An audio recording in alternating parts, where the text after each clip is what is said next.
की येताना आपण सारंगखेड्याजवळ जी घटना घडली, मागच्या वेळी मला जाता आलं नाही, परंतु यावेळी यायचं असेल तर आपण त्या सारंगखेड्याला जो बगदाळ पडलं होतं, जो पुलाचं नुकसान झालं होतं, त्या नुकसान झालेल्या पुलाला आपण येताना भेट दिली पाहिजे आणि ते काम कुठपर्यंत आलेलं आहे याची माहिती स्वतः आपण त्या ठिकाणी जाऊन विचारपूस करून स्वतः बघितल्यानंतर त्याची खात्री केली पाहिजे.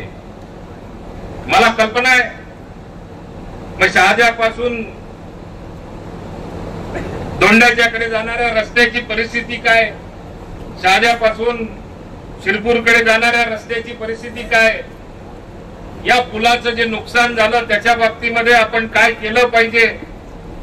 मी जसा त्या ठिकाणी गेलो त्याच ठिकाणाहून कार्यकारी अभियंत्यांशी याच्या पूर्वी सुद्धा बोललो होतो आणि आता सुद्धा बोललो की या बाबतीमध्ये तातडीला तुम्ही मुंबईला येऊन याला लागणारा पैसा आपल्याला किती उपलब्ध करून द्यायचा आहे. जे चाललेलं काम असेल तात्पुरत्या स्वरूपाचं का असेना, त्या तात्पुरत्या स्वरूपाच्या कामाला आपण किती स्पीडअप करणार किंवा किती त्याला लवकरात लवकर करणार याच्या बाबतीतल्या त्यांना सूचना आत्ताच दिल्या, याच्या अगोदरही दिलेल्या आहेत.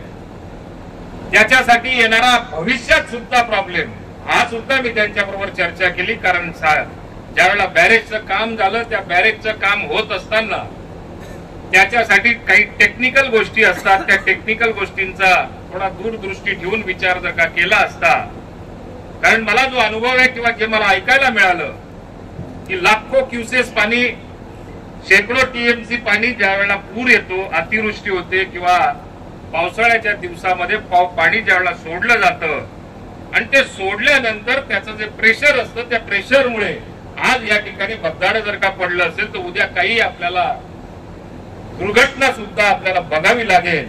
आणि त्या दृष्टिकोनातून येणाऱ्या काळामध्ये आपल्याला सेफ्टीच्या दृष्टिकोनातून पावलं आपल्याला ताबडतोब उचलावे लागतील की जेणेकरून डॅम झालेला आहे आनंदाची गोष्ट आहे, कारण त्या डॅममुळे अनेक शेतकऱ्यांचा त्या ठिकाणी फायदा आहे.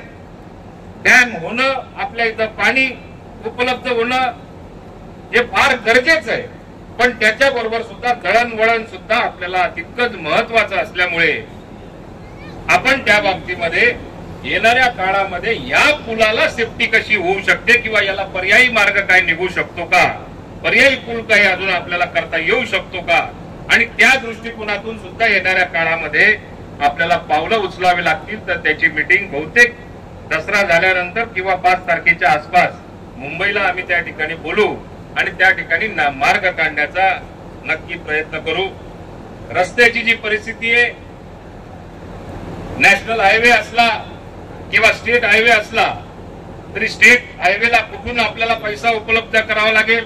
नॅशनल माझ्यासाठी पालकमंत्री झाल्यानंतर काही निवेदनं आलेले आहेत, काही मागण्या आलेल्या आहेत. सारंगखेडा बॅरेज असेल किंवा अन्य कुठले बॅरेजेस असतील याच्यासाठी सिंचन विभागाकडनं काही सुधारित प्रशासकीय मान्यतेची आवश्यकता आहे. मी राज्याचे उपमुख्यमंत्री आणि मुख्यमंत्र्यांशी याबाबत येणाऱ्या काळामध्ये मिटिंग अपेक्षित करतोय किंवा त्यांच्याशी मिटिंगची मागणी केलेली आहे.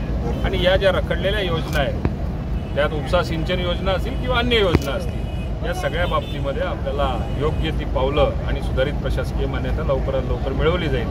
त्याच्याबरोबरच ज्या रस्त्याचा प्रश्न आहे, दोंडाच्याकडे जाणारा, शहाद्यापासून दोंडाच्याकडे जाणारा रस्ता मध्यंतरीमध्ये त्या ठिकाणी अतिवृष्टी झाली, पावसाचं लाखो क्युसेस पाणी वाहून जात असताना अचानक फ्लड आला आणि पुलाला बगदाड पडलं. त्याची पाहणी सुद्धा मी स्वतः जाऊन केलेली आहे. सार्वजनिक विभाग किंवा नॅशनल हायवेच्या कार्यकारी अभियंत्यांशी मी आत्ताच बोललेलो आहे की नॅशनल हायवे किंवा स्टेट हायवेमधनं दिलेलं टेंडर आणि येणाऱ्या काळामध्ये लवकरात लवकर काम सुरू होण्याच्या दृष्टिकोनातून शासनाची DPR स्तरावरती करण्यात येणारी मान्यता, या सगळ्या गोष्टींचा पाठपुरावा हा पुढच्या 1.5-2 महिन्यामध्ये केला जाईल आणि योग्य तो निर्णय घेऊन रस्त्याचं काम सुद्धा मार्गी लागेल. कृषी उत्पन्न बाजार समितीने जाहीर लिलाव पद्धतीने कापसाला शुभारंभ केला.